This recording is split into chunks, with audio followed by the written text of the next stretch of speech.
what is the motivation of Governor Whitmer, of Attorney General Nessel? Like, what is the motivation to continue to whitewash all of this? Like, I don't see what the inherent benefit really is. I mean, look, Michigan used to be a very solid blue state. You couple what's happening right now, particularly in parts of Detroit, but specifically in Dearborn, the biggest Muslim population in the United States by a wide margin is in the state of Michigan.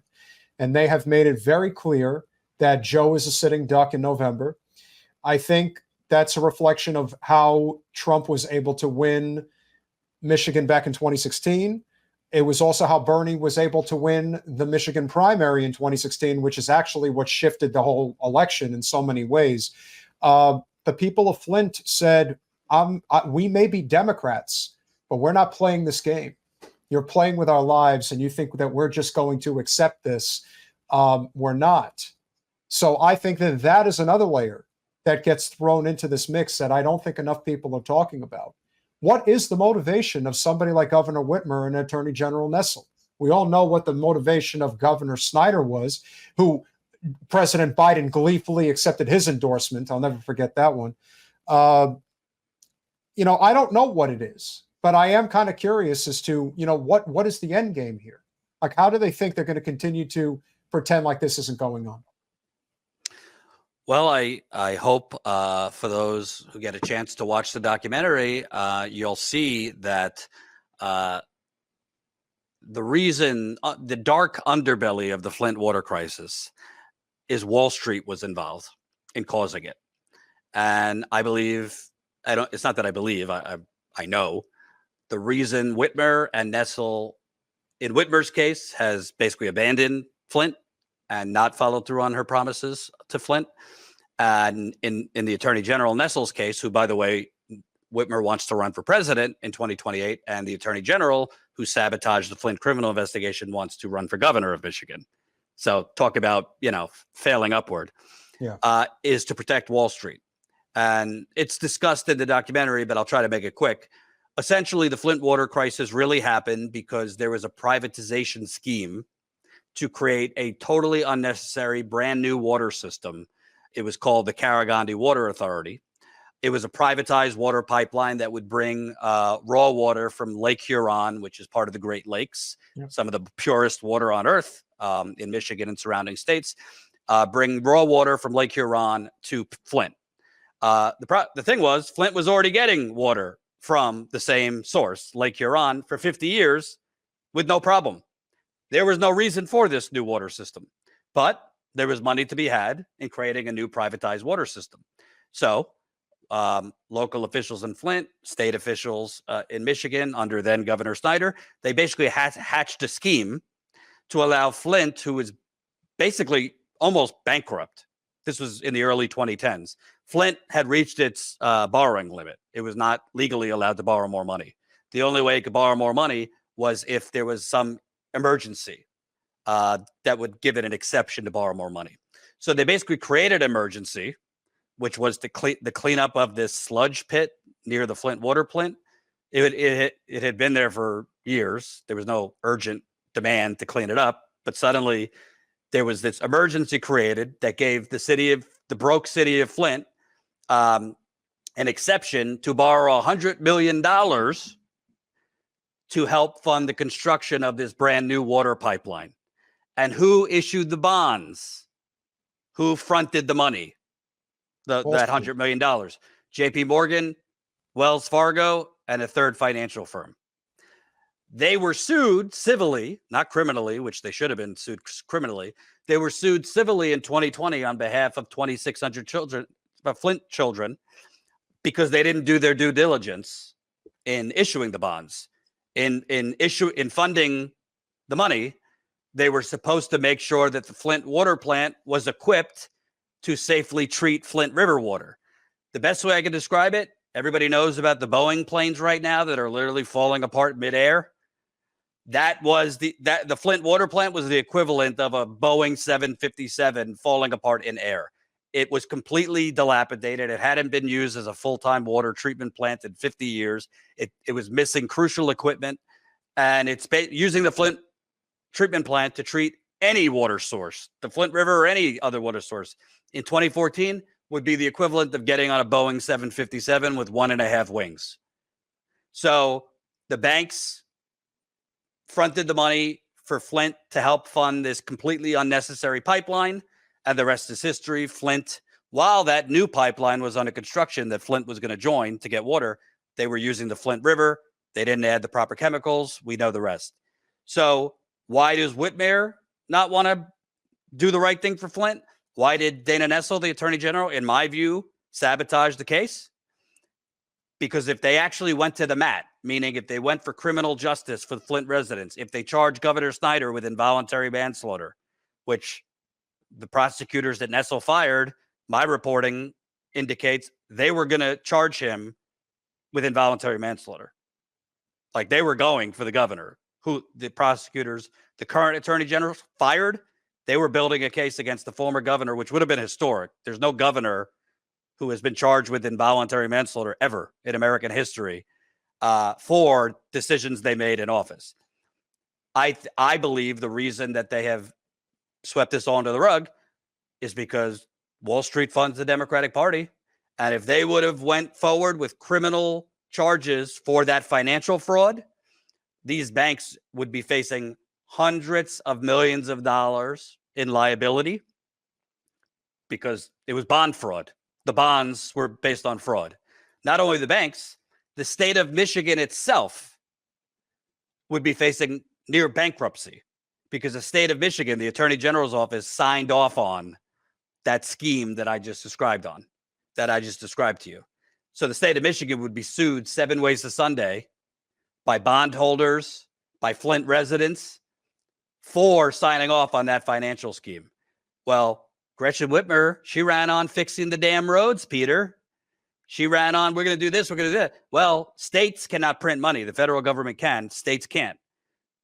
The state of Michigan could be facing, we're talking, they settled. Hold on a minute now. We all know that it's our tax dollars that fund the government. Now, let's let's make that.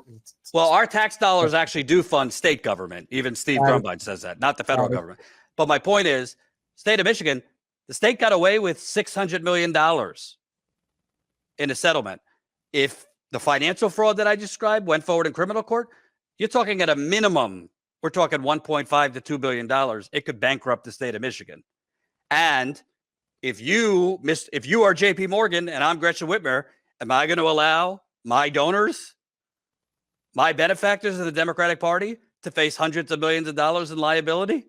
No, especially if I want to run for president. Dana Nessel, am I going to allow JP Morgan, Wells Fargo to face hundreds of millions of dollars if I want to run for governor?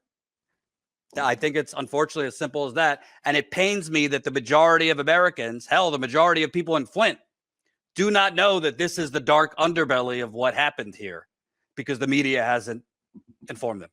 And that is exactly the type of behavior that we saw that was so prevalent with our Governor DeSantis. He basically did the same thing. The second somebody wants to go grab that brass ring, especially if they think that they have a shot at it, obviously in retrospect, he didn't because, Trump has obviously developed such a strong base of support that basically no one can compete against him at this current time.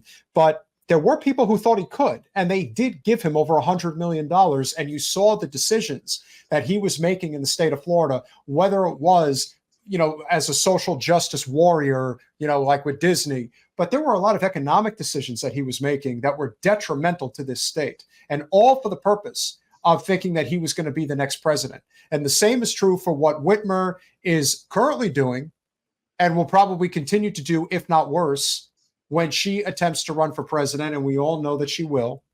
And this is the same problem that I'm sure is what's prevalent in a state like California, because we all know that Newsom is going to run for president at some point.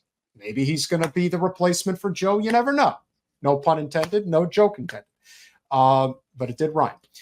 But those are the types of things that we look at, and we realize that our system is beyond repair. It's just a question of when are enough people going to say, that it is time for a unification of the working class that leads to a general strike, that leads to actual economic strangleholds on the very powers that be.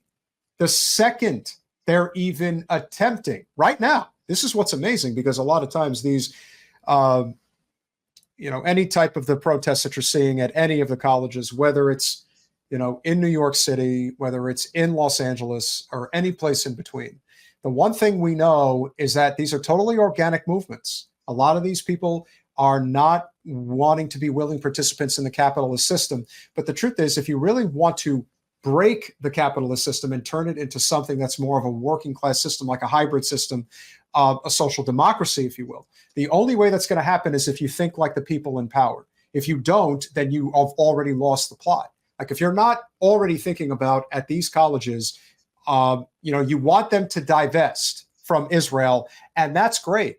And that does need to happen. But now you got to start thinking about, how do we really take control? You got to be talking about divesting from Amazon, from Walmart. You have to be shopping small and buying local.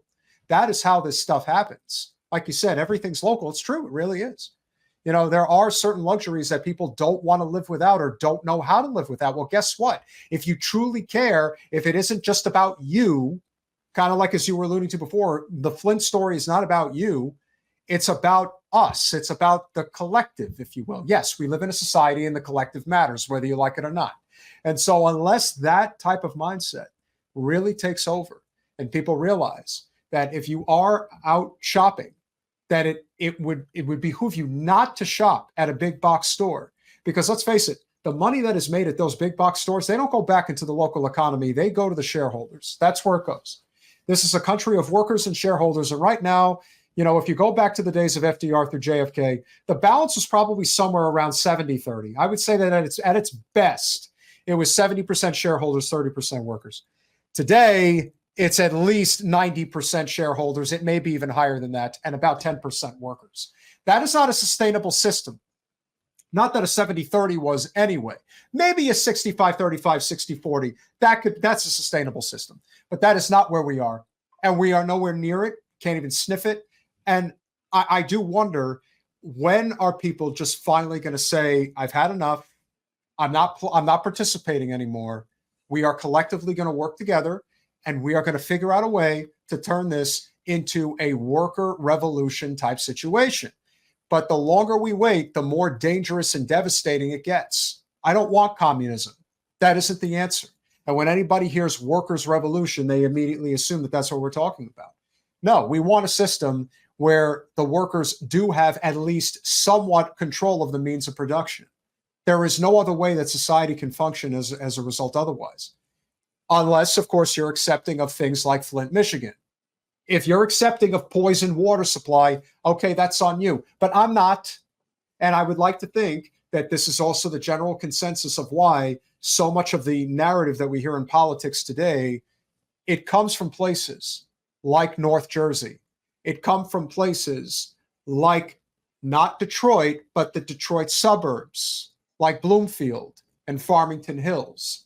They don't care about what's going on in Flint.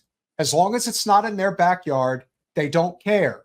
It's just like the people who live in the Pacific Heights neighborhood of San Francisco. They do not care about what goes on in Oakland. Just like people who live in the west side of Los Angeles, in Beverly Hills, in Calabasas, and in Bel Air and in Hollywood. They do not care about what goes on in Watts or Inglewood or Compton. It doesn't matter to them. And if they all drop dead, the only thing that's going to be of concern to them is, who do we get to replace them to do the menial jobs that we need in order to live the way that we do? That is the essence of the infrastructure. And the liberals are so much worse than conservatives when it comes to this, because liberals pretend like they give a shit. But let's not forget that they say what they say, and then their actions always speak louder than words. And you're seeing it right now. You are seeing a genocide in real time, whether it is on a smaller scale in Flint or on a larger scale in Gaza, which is, yeah, it's terrible, but we don't want Trump back in there because, it could get worse. I mean, we know you're dying, on every other day. Somebody in the working class is suffering the ultimate fate of our broken economic and political system. But you don't want to die harder, do you? And that is the mindset of the people that are the most outspoken when it comes to this problem that should no longer have a say, especially in the Democratic Party. Especially, well, forget the Democratic Party, just the political arena in general. We do not have a voice in the working class that outweighs the voices of those in the shareholder class. We don't have that. Now, how that's going to change, I don't know. But what I do believe is that you staying on the Flint story is essential to what is the larger narrative, which is I don't think they're going to be able to sweep the story of the genocide in Gaza under the rug. They're going to try, and they're going to pretend that if they somehow get things to stop or to slow down, that things will go back to normal. There is no going back to normal. Not this time. This is for keeps. This is the change. How it's going to spiral, I don't know, but I do believe that we are living in a very unique time in history, and significant change is going to result of everything that's going on now. When that straw breaks the camel's back, I'm not sure, but I definitely agree with you. I wasn't disagreeing with you.